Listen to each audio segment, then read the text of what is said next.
అద్దంకి నియోజకవర్గం సంతమాగులూరు మండలంలోని పుట్టవారిపాలెంలో ముఖ్యమంత్రి సహాయ నిధి కింద 47 మంది లబ్దిదారులకు 44 లక్షల విలువైన చెక్కులను మంత్రి గొట్టిపాటి రవికుమార్ స్వయంగా పంపిణీ చేశారు. అనంతరం జే పంగులూరు మండలం కొండమంజలూరులో నిర్వహిస్తున్న రాష్ట్ర స్థాయి కబడ్డీ పోటీలను ఘనంగా ప్రారంభించారు.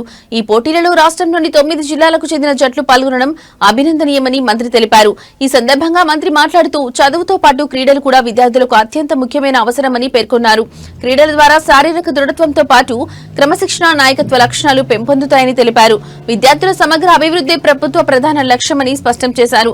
పాఠశాలల్లో ముస్తాబు కార్యక్రమాన్ని ప్రభుత్వం అమలు చేస్తోందని, దీని ద్వారా మౌలిక సదుపాయాలు మెరుగుపడి విద్యా ప్రమాణాలు పెరుగుతున్నాయని మంత్రి తెలిపారు.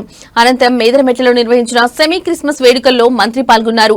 పత్తుల ఎన్టీఆర్ కాలనీలో 3.70 లక్షల వ్యయంతో నిర్మించిన నూతన చర్చిని ప్రారంభించారు. క్రిస్టియన్ సోదరులతో కలిసి ప్రత్యేక ప్రార్థనలు నిర్వహించి కేక్ కట్ చేసి అందరికీ క్రిస్మస్ శుభాకాంక్షలు తెలిపారు.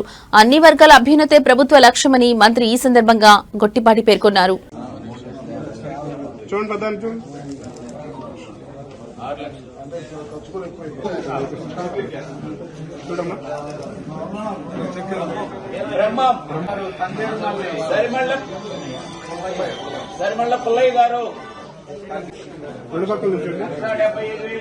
చూడండి సార్,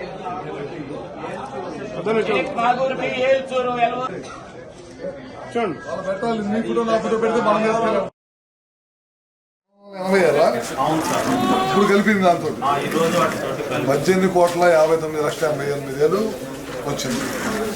18,60,00,000 దాదాపు 986 మందికి ఇచ్చాం. 74,000 వాడికి యావరేజ్ వచ్చింది. ఎల్ఓసీలు అన్ని మొత్తం ఎల్ఓసీలు చాలా ఇచ్చాం. ఎల్ఓసీలు ఇచ్చాం 213 ఎల్ఓసీలు ఇచ్చాం. రవికుమార్ గారి ప్రభుత్వాన్ని, మా విద్యుత్ శాఖ మంత్రి గారి ప్రభుత్వాన్ని, ఎదుటి ఉన్నారు ప్రభుత్వాన్ని, వారి ప్రభుత్వాన్ని మీ మంది రావణంలో ప్రభుత్వాన్ని అయా తండ్రి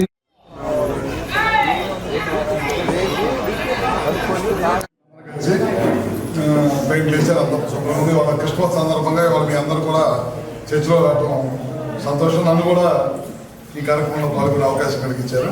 అందరి కుటుంబాల్లో ఈ క్రిస్మస్ సందర్భంగా అన్ని కుటుంబాల్లో సంతోషంతో జీవించాలి. పిల్లలందరూ బాధ తెచ్చి మీరు కూడా మంచి పిల్లలు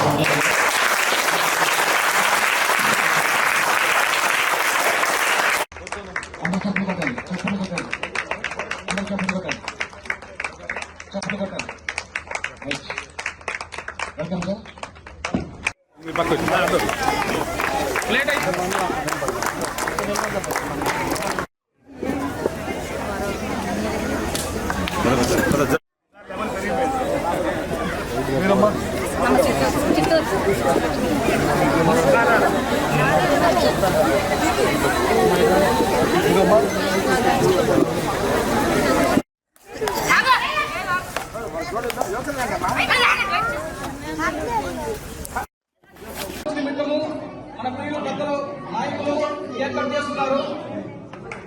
అందరూ ఒకసారి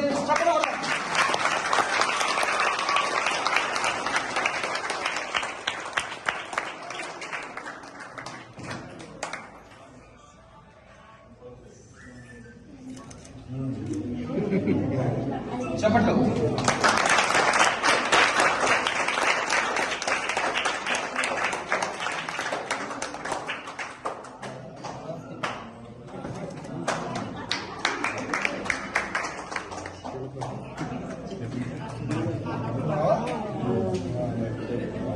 మంచిది.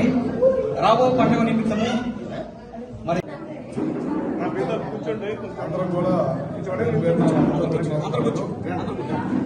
చర్చ్ పేరు బాగా కంప్లీట్ చేశారు. మన సీనియర్లు అందరూ కలిసి పెయింట్ చేశారు. అంత శుభ్రంగా ఉంది. వాళ్ళ క్రిస్మస్ సందర్భంగా ఇవాళ మీ అందరూ కూడా చర్చిలో రావడం సంతోషం. నన్ను కూడా ఈ కార్యక్రమంలో పాల్గొనే అవకాశం కలిగించారు. అందరి కుటుంబాల్లో ఈ క్రిస్మస్ సందర్భంగా అన్ని కుటుంబాల్లో సంతోషంతో జీవించాలి. పిల్లలందరూ బాధ చదివించి మీరు కూడా మంచి పిల్లలందరూ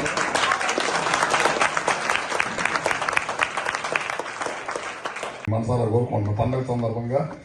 ఎందుకంటే ప్రపంచవ్యాప్తంగా డిసెంబర్ మాసం ప్రపంచం మొత్తం కూడా క్రిస్మస్ మాసాలు అందరూ కూడా ప్రపంచవ్యాప్తంగా జరుపుకుంటుంటారు. కష్టపడి సంవత్సరం అంతా పనిచేసి ఈ మాసం మీ కుటుంబాల్లో బాగా వెలుగు నింపాలని చెప్పి మనసారా కోరుకుంటా ఉన్నాను. ఖచ్చితంగా అన్ని కుటుంబాల్లో బాగుండాలి. మీ అందరూ కూడా మంచి ఉన్నత స్థానాలకు మీ పిల్లలను చదివించాలి. మీరు అందరూ చాలా మంది కూలికి వెళ్ళి పని చేసుకుని కష్టపడి పని చేస్తున్నారు.